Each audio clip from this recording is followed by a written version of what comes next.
नमस्कार, हमारे खास कार्यक्रम हॉट सीट में आपका स्वागत है। मैं हूं आपके साथ यश खुराना। तो कार्यक्रम हॉट सीट में आज हम बात करेंगे उत्तर प्रदेश के मथुरा लोकसभा सीट की।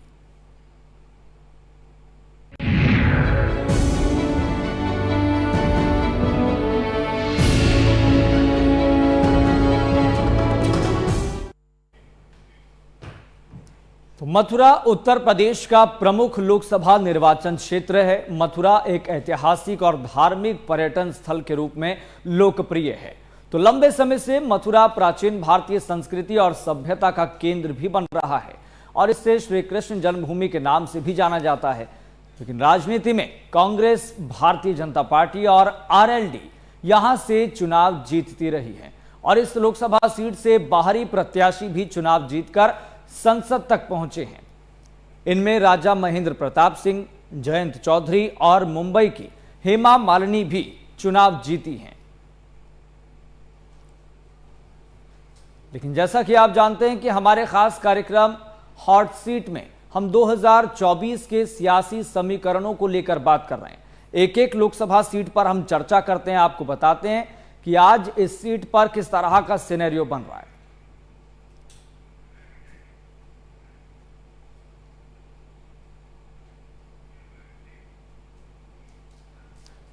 तो भारत की राजनीति में अहम भूमिका निभाने वाली मथुरा लोकसभा सीट कई मायनों में काफी अहम है।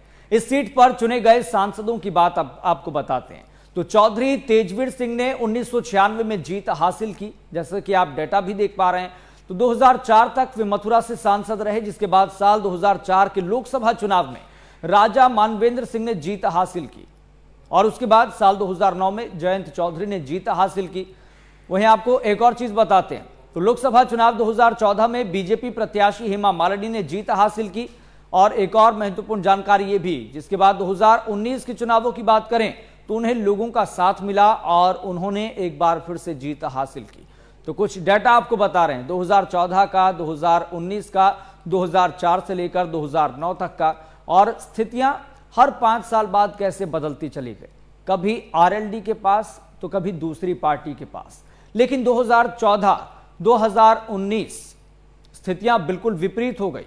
कहने का तात्पर्य यह है, कहने का अर्थ यह है कि हेमा मालिनी पर भारतीय जनता पार्टी ने विश्वास व्यक्त किया 2014 में लोकसभा चुनाव में। 2019 में भी उन्हीं को टिकट दिया और वो जीतकर संसद पहुंची। तो स्थितियां जरूर बदली, यानी कि विपक्ष के लिए उन्होंने एक बड़ा चैलेंज पैदा कर दिया था। लेकिन क्या आज वो चैलेंज है?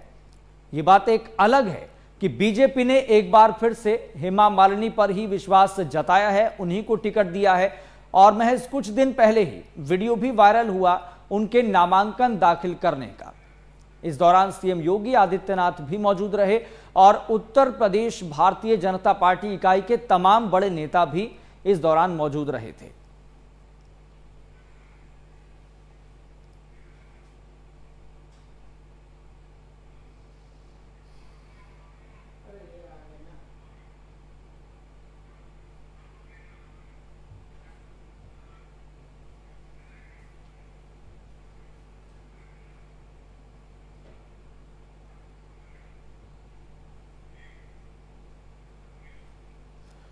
तो चलिए अब आपको मथुरा लोकसभा सीट के मतदाताओं की सूची की जानकारी भी देते हैं। तो डेटा आपको बता रहे हैं।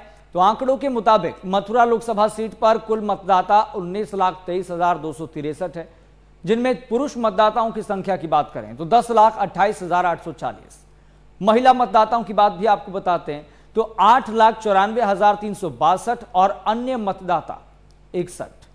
तो कुल मिलाकर मतदाताओं की संख्या हमने आपको बताई। पुरुष मतदाताओं की संख्या कितनी है, महिला मतदाताओं की संख्या कितनी है, क्योंकि जीत और हार का जो मार्जिन है बहुत मायने रखता है। भाई आप कितने मार्जिन से जीत रहे हैं और कितने मार्जिन से हार रहे हैं, इस हिसाब से पार्टीज अपनी आगे की स्ट्रेटेजी पर भी काम करती है। और जैसा कि महिला और पुरुष मतदाताओं का आंकड़ा है, तो महिलाओं को किस तरीके से साधा जाए, पुरुष मतदाताओं को, पुरुष वोटर को किस तरीके से साधा जाए।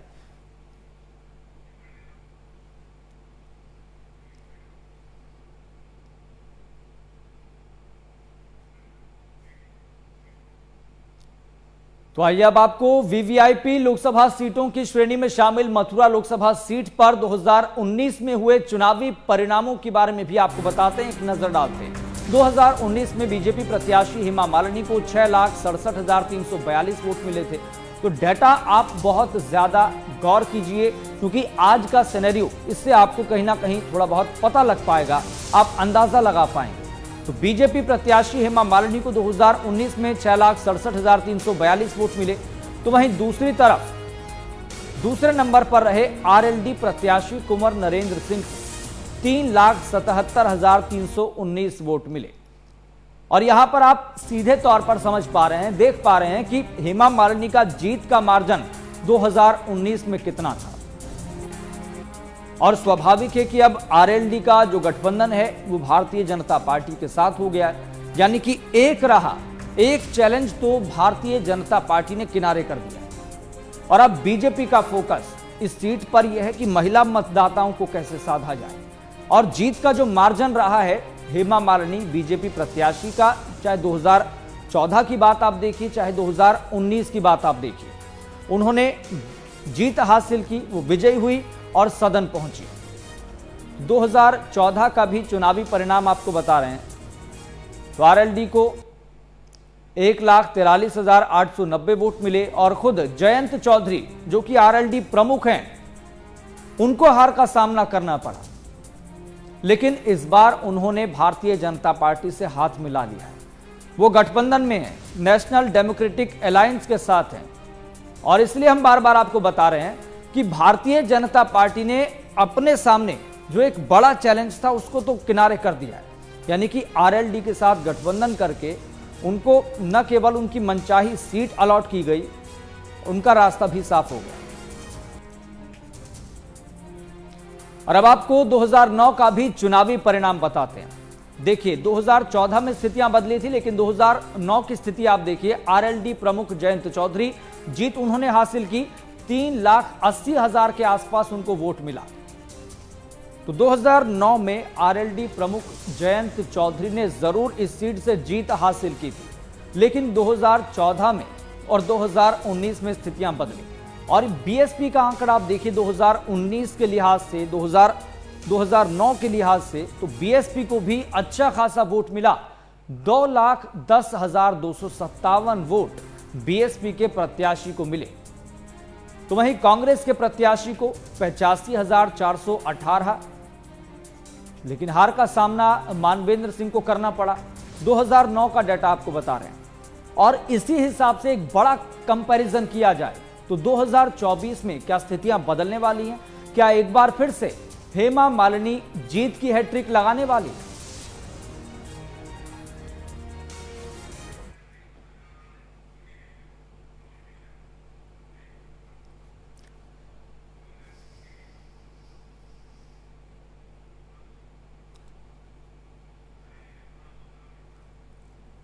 तो पूरा चुनावी डेटा हमने आपको बताया 2009 का, 2014 का, 2019 का, लेकिन आज सिनेरियो बदला हुआ है, आज परिस्थितियां बदली हुई है, क्योंकि आरएलडी ने भारतीय जनता पार्टी के साथ गठबंधन किया है। तो कहीं ना कहीं एक फैक्टर जो भारतीय जनता पार्टी के लिए सबसे चैलेंजिंग रूप में सामने आ रहा था 2014 में, 2019 में, कम से कम बीजेपी ने प्राथमिकता इसको देकर किनारे कर दिया है। तो क्या यह मान लिया जाए कि बीजेपी यहां पर एक बार फिर से जीतने जा रही है? क्या हेमा मालिनी एक बार फिर से हैट्रिक लगाने जा रही हैं जीत की? तो इसी को लेकर हम चर्चा करेंगे। हमारे साथ दो सीनियर जर्नलिस्ट जुड़ गए हैं जो न केवल उत्तर प्रदेश की राजनीति को बखूबी समझते हैं, बल्कि देश में जो परिस्थितियां बदल रही हैं उसको भी अच्छे तरीके से भांपते हैं, जांचते हैं, परखते हैं। तो सीधा रुख कर लेते हैं और मेहमानों से आपका तारुफ करवाते हैं, परिचय करवाते हैं। हमारे साथ यूपी संपादक प्रदीप विश्वकर्मा जी और सीनियर जर्नलिस्ट मनोज मिश्रा जी हमारे साथ जुड़ गए हैं। आप दोनों का बहुत बहुत स्वागत है हमारे खास कार्यक्रम हॉट सीट में। प्रदीप विश्वकर्मा जी, हम रोज एक एक लोकसभा सीट को लेकर चर्चा कर रहे हैं, क्योंकि न केवल बीजेपी के लिए, न केवल दूसरी पार्टीज के लिए उत्तर प्रदेश बहुत कि यहां पर लोकसभा की सबसे ज्यादा सीटें हैं। और राजनीति में तो एक प्रचलन है ना, एक धारणा है, भाई दिल्ली का रास्ता उत्तर प्रदेश से गुजरता है, और बीजेपी के लिए ऐसी स्थिति में जो प्रतिष्ठा दांव पर लगी हुई है वो बहुत महत्वपूर्ण रहने वाली है। आप क्या आकलन कर पा रहे हैं मथुरा लोकसभा सीट का? क्या सियासी समीकरण है, क्या आपका आकलन है?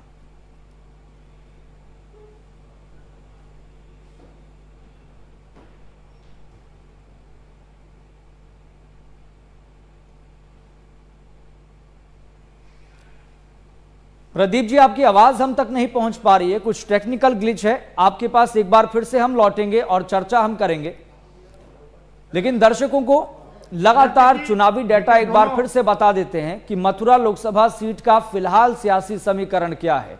तो 2024 का आज हम जिक्र कर रहे हैं कि 2024 की ये पॉलिटिकल परिस्थितियां, राजनीतिक परिदृश्य कितना बदला हुआ है 2019 के अपेक्षाकृत। तो हमारे साथ यूपी संपादक प्रदीप विश्वकर्मा जी और सीनियर जर्नलिस्ट मनोज मिश्रा जी एक बार फिर से जुड़ गए हैं। प्रदीप जी, आप मेरी आवाज सुन पा रहे हैं? जी यस, आप अपना प्रश्न कर सकते हैं। जी प्रदीप जी, 2019 की अपेक्षाकृत 2024 का ये राजनीतिक परिदृश्य कितना बदला सा नजर आ रहा है?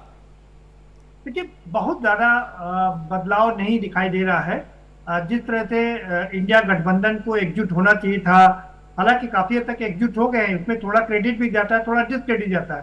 तो जितना क्रेडिट देने की बात यह है कि कम से कम 28 पार्टी के लोग जुड़े हुए हैं और एक साथ खड़े हो रहे हैं। लेकिन जिस तरह से, और आज भी महाविकास अघाड़ी महाराष्ट्र में अभी सीटों का ऐलान भी करने वाली है, तो ये तो उनकी क्रेडिट की बात है। लेकिन डिसक्रेडिट की बात यह है कि जिस स्तर पर उनको जाना चाहिए था उस स्तर पर वो नहीं गए हैं, और जिस स्तर पर कैंपेन होना चाहिए था वो कैंपेन भी अभी तक शुरू नहीं हो पाया है। हम अगर यस मथुरा की बात करें तो मथुरा बड़ा इंटरेस्टिंग है। यहाँ पर मथुरा क्योंकि धार्मिक नगरी है, और मथुरा वो नगरी है जो सबको आत्मसात कर लेती है, बाहर से भी जो आता है उसको आत्मसात कर लेती है। ज्यादातर यहाँ पर जो लोग जीते हैं वो बाहर से आए हुए लोग ही जीते हैं, तो ये बड़ा दिलचस्प है। 2014 में हेमा मालिनी अच्छे वोटों से जीती थी, 2019 में भी उन्होंने यहाँ पर अपना परचम लहराया था, लेकिन थोड़ी मुश्किलों का सामना करना पड़ा था, और तब उन्होंने कहा था, एक लास्ट में एक अपील जारी की थी कि ये मेरा अंतिम चुनाव है, इसके बाद मैं चुनाव नहीं लड़ूंगी, मुझे इस बार चुनाव जिता दीजिए। लेकिन भारतीय जनता पार्टी ने, नरेंद्र मोदी ने उन पर एक बार फिर से भरोसा जताया है और उन्हें मैदान में उतारा है। और इसके अलावा भी कुछ और अच्छे काम किए हैं भारतीय जनता पार्टी ने, जैसे विजेंद्र सिंह जो कि एक जाट बिरादरी से आते हैं और अंतर्राष्ट्रीय स्तर के मुक्केबाज हैं, उनको वो वहां से चुनाव लड़ाना चाह रही थी, लेकिन भारतीय जनता पार्टी ने उनको अपने पाले में लेकर के कांग्रेस को एक बड़ा झटका दिया। अब उसके बाद में कोई ऑप्शन नहीं बचा था, तो धनगर को वहां से चुनाव लड़ाने के लिए उतारा गया है। धनगर वोटों की भी काफी तादाद है, यहाँ पर करीब 1.5 लाख धनगर हैं। और दूसरी तरफ बसपा की बात करें तो उन्होंने जाट को यहाँ से चुनाव लड़ाया है। तो जाट बहुल इलाका है ये, और अक्सर जाट ही चुनाव जीतते रहते हैं।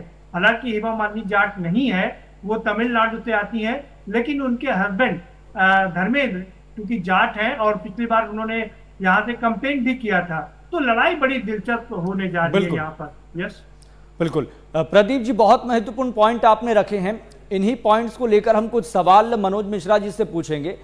मनोज मिश्रा जी, आप भी हमारे साथ लगातार जुड़े रहिए, प्रदीप जी आप भी जुड़े रहिए। एक छोटा सा ब्रेक हम ले रहे हैं और ब्रेक के उस पार भी मथुरा लोकसभा सीट को लेकर यह चर्चा जारी रहेगी और हर एक एस्पेक्ट को लेकर हम चर्चा करने वाले हैं, ताकि आप 2024 का ये राजनीतिक परिदृश्य और बेहतर तरीके से जान पाएं, समझ पाएं। छोटा सा ब्रेक, जल्द हाजिर हो रहे हैं।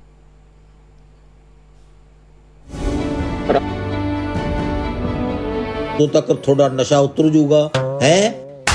संजना, तेरी प्रॉब्लम शराब की वजह करके है, मेरी थोड़ी है।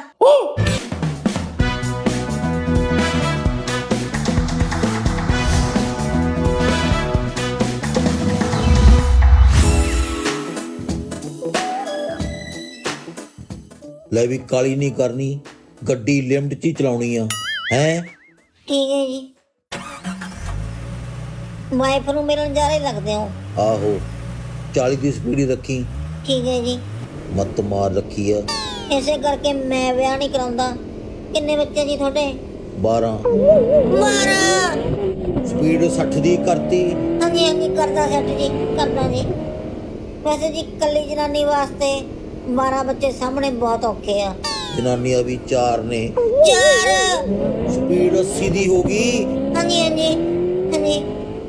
ਆਪਣਾ ਘਰ ਆਪਣਾ ਹਸਪੀਟਲ ਦੇ ਕੋਲੇ ਹੈ ਜੀ। ਨਹੀਂ ਤਾਂ ਉਹ ਕਹਿੰਦਾ ਤੁਸੀਂ ਹਸਪੀਟਲ ਤੱਕ ਦੀ ਕਰਾਈ ਆ। ਚਾਰੇ ਜਨਾਨੀਆਂ ਫੇਰ ਪ੍ਰੈਗਨੈਂਟ ਨੇ। ਆ ਕੀ ਸਪੀਡ 100 ਦੀ ਕਰਤੀ, ਸਪੀਡ ਹੌਲੀ ਕਰ ਹੈ। ਕੰਜਰਾ ਮੇਰੀ ਸਪੀਡ ਠੀਕ ਹੈ, ਤੂੰ ਆਪਣੀ ਸਹੀ ਕਰ।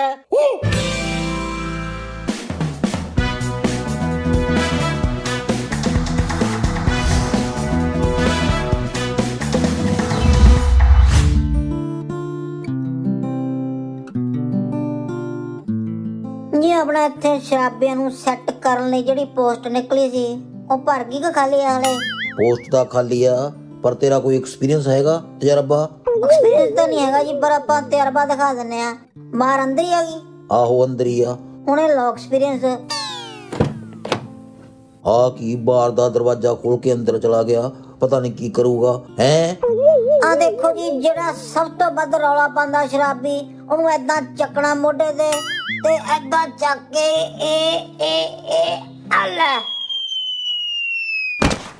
ਏਦਾਂ ਚੱਕ ਕੇ ਹੋਟਲ ਦੇ ਬਾਹਰ ਸਿੱਟ ਦੇਣਾਗਾ। ਵੈਰੀ ਗੁੱਡ, ਕੰਮ ਤਾਂ ਕਾਕਾ ਵਧੀਆ ਤੇਰਾ, ਪਰ ਮੈਂ ਇੱਥੇ ਮੈਨੇਜਰਾਂਗਾ, ਮਾਲਕ ਨਾਲ ਗੱਲ ਕਰਨੀ ਪੈਣੀ ਆ। ਹਾਂ ਕਰਾਓ ਫਿਰ ਮਾਲਕ ਨਾਲ ਗੱਲ। ਕੀ ਕਰਾਓ ਗੱਲ? ਮਾਲਕ ਨੂੰ ਤਾਂ ਮੋਢੇ ਤੇ ਚੱਕ ਕੇ ਬਾਹਰ ਸਿੱਟਦਾ ਤੂੰ।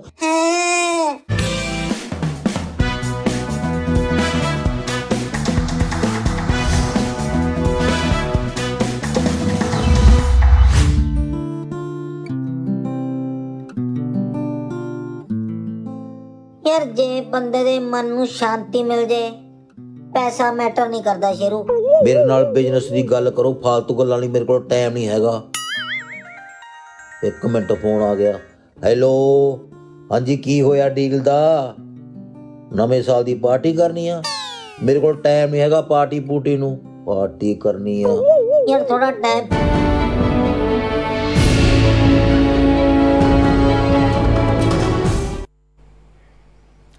तो दंगल 2024 के हमारे खास कार्यक्रम हॉट सीट में आज हम बात कर रहे हैं मथुरा लोकसभा सीट की। तो 2024 का पॉलिटिकल सिनेरियो किसके पक्ष में है, क्या इशारा कर रहा है, क्या संकेत दे रहा है, इसी को लेकर हम चर्चा कर रहे हैं। क्योंकि भारतीय जनता पार्टी ने हेमा मालिनी पर एक बार फिर से विश्वास व्यक्त किया है, उनको टिकट दिया है और पिछले कुछ दिन पहले जब उन्होंने नामांकन भरा तो अलग तरह का माहौल भी देखने को मिला। लेकिन हेमा मालिनी की तरफ से कहा गया कि मेरा आखिरी चुनाव है। तो क्या हेमा मालिनी का इमोशनल कार्ड चलने वाला है मथुरा लोकसभा सीट पर? यह एक बड़ा सवाल। मेहमान हमारे साथ लगातार जुड़े हुए हैं, हमारे यूपी संपादक प्रदीप विश्वकर्मा जी और सीनियर जर्नलिस्ट मनोज मिश्रा जी भी हमारे साथ लगातार जुड़े हुए हैं। मनोज जी, क्योंकि मथुरा लोकसभा सीट काफी मायने रखती है हर किसी पॉलिटिकल पार्टी के लिए, ऐतिहासिक और धार्मिक नगरी है, और धार्मिक नगरी होने के नाते ये एक विषय चर्चा का हमेशा रहता है कि भाई धर्म से राजनीति या राजनीति से धर्म। खैर, लेकिन सवाल ये कि मथुरा जैसी धार्मिक नगरी में किस पार्टी का राजनीतिक रंग गहरा दिखाई दे रहा है? देखिए, बड़ी सीधी सी बात और सीधा सा सवाल के आपके जवाब है कि यूपी में अयोध्या, मथुरा, काशी बहुत अहम है। और विगत चुनाव परिणाम की बात कर लें, 14 की बात करें, 19 की करें या 22 के परिणाम की बात करें, विधानसभा में 5 की 5 सीटें यहाँ से भारतीय जनता पार्टी ने सीट दर्ज की। रही बात जिस बयान का आपने जिक्र किया हेमा मालिनी जी के बयान का, तो देखिए पार्टी स्तर पर भारतीय जनता पार्टी ने अपने वो सारे दुख दर्द कांटे दूर कर दिए जो 19 या 14 में उनको थोड़ा बहुत चुभते रहे होंगे। जिस जाट की बात कर रहे थे, जिस किसान की बात कर रहे थे, आज सब लोग उनके साथ में है। या पश्चिम उत्तर प्रदेश में सबसे ज्यादा भरोसेमंद सीट अगर है या लीड का अंतर सबसे ज्यादा देखा जाए तो वो आज सबकी जुबान पर मथुरा है।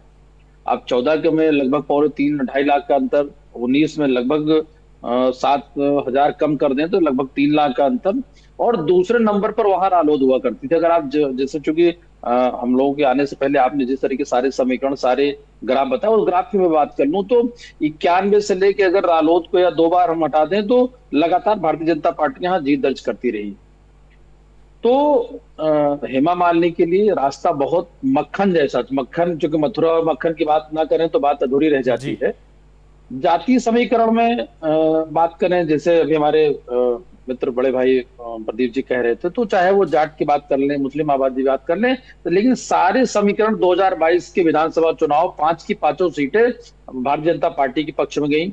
19 का परिणाम लगभग 3 लाख की जीत, 14 का परिणाम लगभग 2.5 लाख का जीत, और नंबर 2 पे जो हुआ करता था, देखिए नंबर 2 पे सपा या कहिए या वहां पे बसपा नहीं, तो नंबर 2 पे वहां रालोद हुआ करती थी। तो रालोद आज किसके साथ में?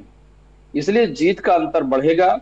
लेकिन चुनाव होता है, चुनाव में अंतिम समय या परिस्थितियां कैसे की, लेकिन वो वैसा माहौल दिख नहीं रहा। आप भी इस बात को गौर कर रहे होंगे प्रदीप भाई कि पश्चिमी उत्तर प्रदेश का, अभी मैं लगातार 10 दिन तक मैं पश्चिमी उत्तर प्रदेश में ही था, कल मैं लखनऊ आया हूं, तो जो चुनावी तर्कस या इंडिया गठबंधन की हम बात कर लें, ये अभी जिस तरीके से भारतीय जनता पार्टी वार तरीके से चुनाव पश्चिम उत्तर प्रदेश में प्रचार कर रही है, योगी से लेके, मोदी से लेके, नड्डा से लेके, दोनों डिप्टी सीएम से लेके, सारे स्टार प्रचारक से लेकर के अभी गाजियाबाद को, लेकिन मनोज जी, आप इस एस्पेक्ट को लेकर क्या सोचते हैं? आकलन आपका क्या है कि हेमा मालिनी पर बीजेपी को एक बार फिर से विश्वास जताना पड़ा?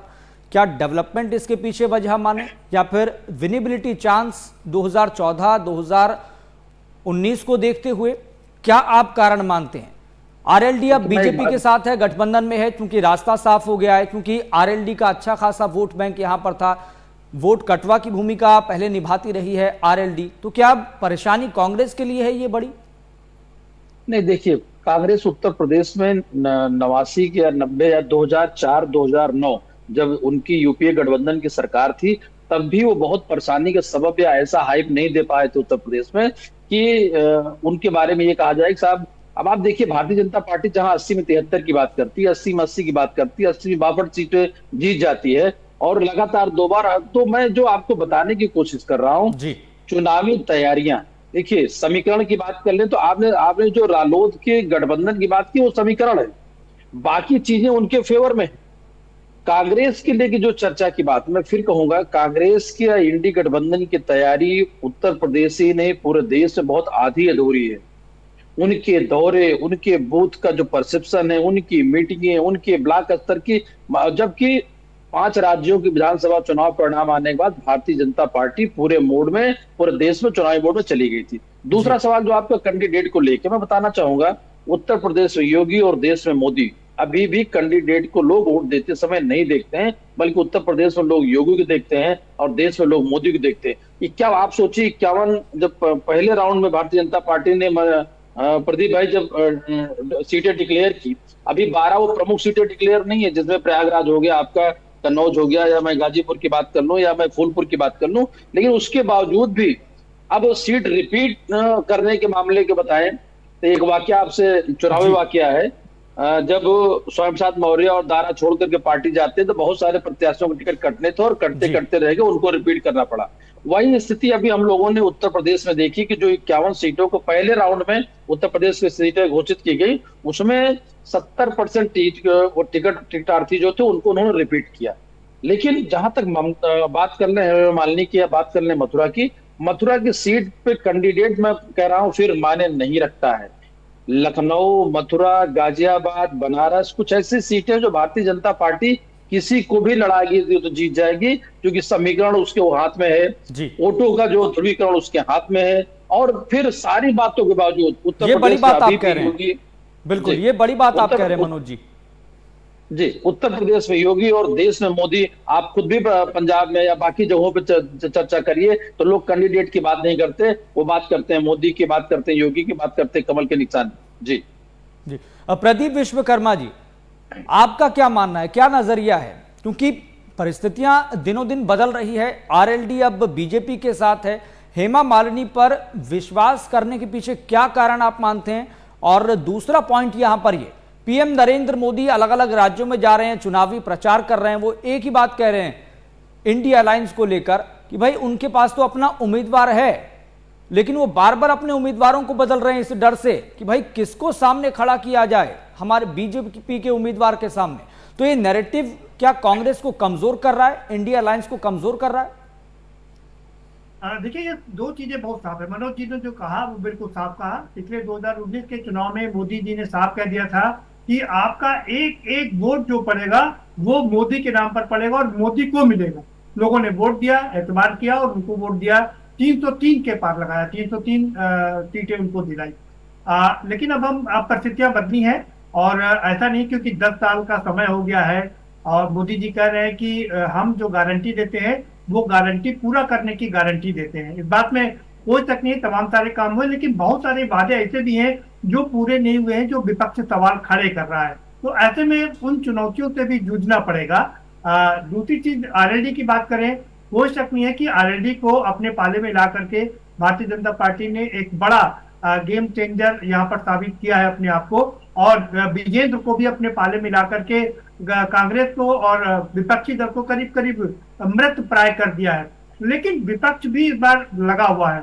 जिस तरीके से बसपा हालांकि मिल करके चुनाव नहीं लड़ रही है, लेकिन उन्होंने जाट प्रत्याशी उतारा है, पूर्व IRF है वो चुनाव लड़ रहे हैं, एक धनगर को उतारा, करीब 1.5 लाख धनगर है। तो वोटों के बंटवारे की बात यहाँ पर की जा रही है। अगर ये वोटों का बंटवारा होता है तो हो सकता है हेमा मालिनी का जो जीत का एक मार्जिन है वो कम, जीतना तो उनका तय है, इस बात में कोई शक नहीं है, क्योंकि धर्मनगरी है और भारतीय जनता पार्टी के एजेंडे में हमेशा रही है। और यहाँ पर किसी उम्मीदवार को उतनी बड़ी नहीं करना पड़ता, कोई मशक्कत नहीं करनी पड़ती है, खुद वो पार्टी के सिंबल पर और योगी और मोदी के नाम पर ही जीत जाता है, धर्मनगरी के नाम पर जीत जाता है। लेकिन सवाल ये है कि जो आरएलडी भारतीय जनता पार्टी के साथ में आई है, उसने अभी तक जयंत चौधरी ने सिर्फ एक बार भारतीय जनता पार्टी का मंच साझा किया है, वो भी प्रधानमंत्री नरेंद्र मोदी जब यहाँ पर रैली कर रहे थे। उसके बाद से वो अभी तक किसी भी मंच पर नजर नहीं आए हैं।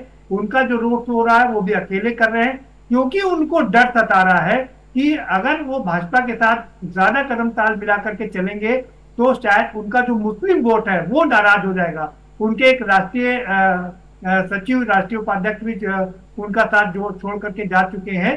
तो वो चूंकि आरएलडी का जाट और मुस्लिम कॉम्बिनेशन था, तो आरएलडी के लिए कहीं मुश्किल ये ना हो जाए, इसलिए जयंत चौधरी बड़ा फूक फूक कर कदम रख रहे हैं। और आप देखिए अभी तक उन्होंने समाजवादी पार्टी पर कोई भी अटैक नहीं किया है, बहुत हल्के फुल्के अंदाज में अखिलेश ने भी उन पर अटैक किया, चवन्नी कहा, और उसी का पलटवार करते हुए जयंत चौधरी ने भी कहा कि हम पलटी मार नहीं है बल्कि पटकनी देने वालों में से। तो बहुत हल्के फुल्के अंदाज में एक दूसरे को लोग अपने आमने सामने रख रहे हैं। लेकिन भारतीय जनता पार्टी की बात करें तो जीत यहाँ पर 100% निश्चित है, इसमें कोई शक नहीं है, क्योंकि विपक्ष की कमजोर रणनीति, विपक्ष की कमजोरी, विपक्ष का अभी तक ये जो चुनावी प्रचार है वो उफान पर ना आ पाना, बहुत सारी चीजें हैं जो विपक्ष की कमियों को उजागर करता है। वहीं सत्ता पक्ष में सब कुछ साफ है, क्रिस्टल क्लियर है। नरेंद्र मोदी को आगे बढ़ना हो, राजनाथ सिंह हो, यूपी के तमाम सारे नेता हो, योगी जी हो, सब लोग लगे हुए हैं। और अब से 2 महीने पहले से चुनावी जनसभाएं शुरू हो गई थी। तो ऐसे में फिर वक्त मुझे लगता है कि एक बार फिर से हेमा मालिनी लोकसभा पहुंचेंगी। जीत का अंतर कितना होगा यही देखना खाली दिलचस्प होगा। जी मनोज जी, अगर बसपा प्रमुख अगर इंडी गठबंधन में साथ होती तो आपको लग रहा है कि कुछ समीकरण बदल सकता था? नहीं, एकदम आपका बिल्कुल, मैं कह सकता हूं कि बहुत वाजिब सवाल है। अगर इंडी गठबंधन में मायावती होती और मायावती सक्रियता से होती तो परिस्थितियां कुछ और होती। कारण ये होता है कि चुनाव में कभी 1 और 1 2 नहीं होता, 2 और 2 4 नहीं होता है जी। इसका जीता जागता उदाहरण पड़ोसी राज्य में आप देखिए कि अंतिम समय में नीतीश जी जाना, नीतीश जी स्वयं की पहचान का उनको संकट हो गया, लेकिन इंडी गठबंधन में बहुत बड़ी सेध लगाई। अब मायावती उत्तर प्रदेश की बात करें, देखिए देश में 91 मंडल कमंडल के बाद सबसे ज्यादा अगर उसका असर पड़ा उत्तर प्रदेश पे, और 2 नेताओं ने लगभग 3 दशक तक राज किया अलट पलट के, मायावती और स्वर्गीय मुलायम सिंह यादव। लेकिन मायावती अगर आप पिछले लोकसभा चुनाव में चले जाएं तो वो 0 से 10 पहुंच गई। किसकी वजह से? क्योंकि उनका गठबंधन अखिलेश यादव के साथ हुआ था। फिर उसके बाद आप विधानसभा में देखिए सोने की तरफ चल गई, एक विधायक उनके जीत गया, वो भी अपने दम पर जीत कर आए। तो मायावती की मैं भूल, राजनीतिक भूल, लेकिन क्योंकि सभी पार्टियां अपनी अपने स्तर पे अपनी चीजों को कैलकुलेट करती है, बहुत दूर तक करती हैं, लेकिन ये जरूर कहा जा सकता है कि उत्तर प्रदेश में इस चुनाव से पहले 2 ट्रायल भी हुए थे। अगर 17-19 का ट्रायल लोग याद रखें, 17 में राहुल जी और अखिलेश जी, और फिर 19 में मायावती और अखिलेश जी, लेकिन उसका परिणाम वैसा नहीं हो पाया जैसे चुनावी समीकरण या जातीय समीकरण को लोग जोड़ करके परिकल्पना करते हैं। कभी सोच सकते हैं प्रदीप भाई 2012 से पहले की मायावती और अखिलेश यादव एक होंगे और भारतीय जनता पार्टी की जमानत बची, लेकिन नहीं, भारतीय जनता पार्टी लगातार उत्तर प्रदेश में दिल्ली को 80% से ज्यादा वोट कैंडिडेट देकर जिताती रही और स्वयं में 37 साल बाद उसी मुख्यमंत्री के नेतृत्व में अगर सरकार बनती है, ये विचार करना पड़ता है कि विपक्ष कहाँ। मैं फिर उसी मुद्दे पर आने की बात कर रहा हूँ कि इंडिया गठबंधन आज के 1 साल पहले या 8 महीने पहले जिस स्वरूप में दिख रहा था, उस स्वरूप में उत्तर प्रदेश में वो भाजपा को नुकसान देने की स्थिति में नहीं है। वो स्वयं खुद के जिम्मेदार। जी ठीक है, बहुत बहुत शुक्रिया मनोज मिश्रा जी जुड़ने के लिए। प्रदीप विश्वकर्मा जी, आपका भी बहुत बहुत शुक्रिया इस खास कार्यक्रम में जुड़ने के लिए। तो कहीं ना कहीं नजरें मथुरा लोकसभा सीट को लेकर भी टिकी हुई है। क्या हेमा मालिनी एक बार फिर से जीत की हैट्रिक लगाने जा रही है या फिर इंडिया अलायंस कोई बड़ा चैलेंज बीजेपी के सामने पेश कर सकती है? तो बड़ा सवाल है, इसका जवाब मिलेगा 4 जून की तारीख को, जब हर एक लोकसभा सीट के चुनावी नतीजे देश के सामने होंगे, जिसका इंतजार जनता को भी है और राजनीतिक दलों को भी। खास कार्यक्रम में इतना है। आप देखते रहें और जुड़े रहें MH1 न्यूज के साथ।